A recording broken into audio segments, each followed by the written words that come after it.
John arrived in Paris on a warm May morning. The Eiffel Tower shone in the distance as his taxi drove by.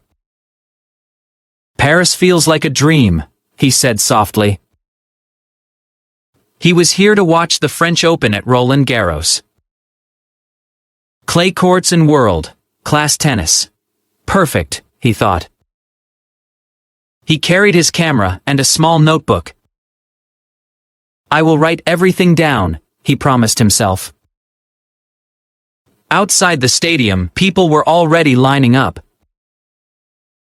Flags from many countries waved in the wind.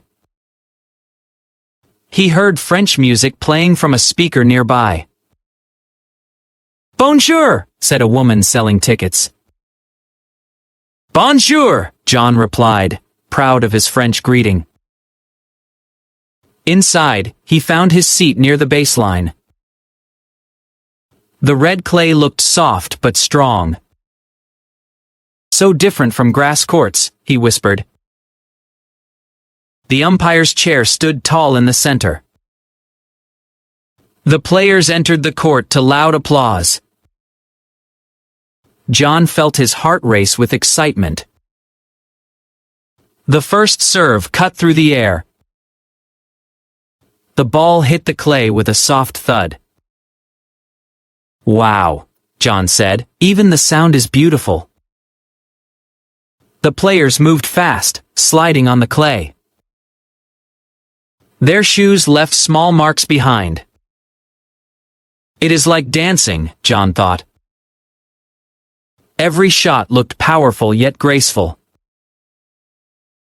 The crowd watched silently between points.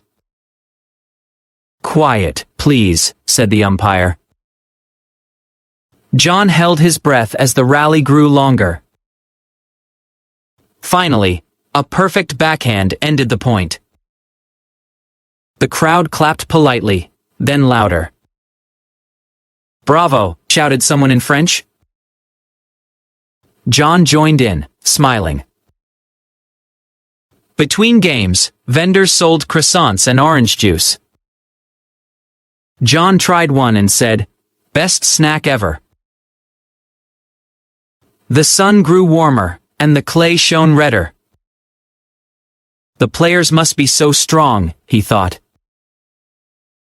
A player wiped his face and took a deep breath. "He is tired but still focused," John whispered. The next rally lasted almost a full minute. Each hit was harder than the last. Finally, the ball hit the net. The crowd gasped. "What a match," John said, clapping. During the break, a reporter asked fans for comments. "Would you like to say something?" she asked John. "Sure," he said nervously. "Tennis here feels like art," he said into the camera. The reporter smiled. Beautiful words.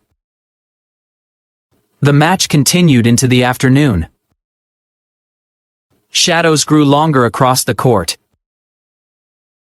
John felt lucky just to be there. Every serve, every point, pure focus, he thought. The final rally ended with a loud cheer.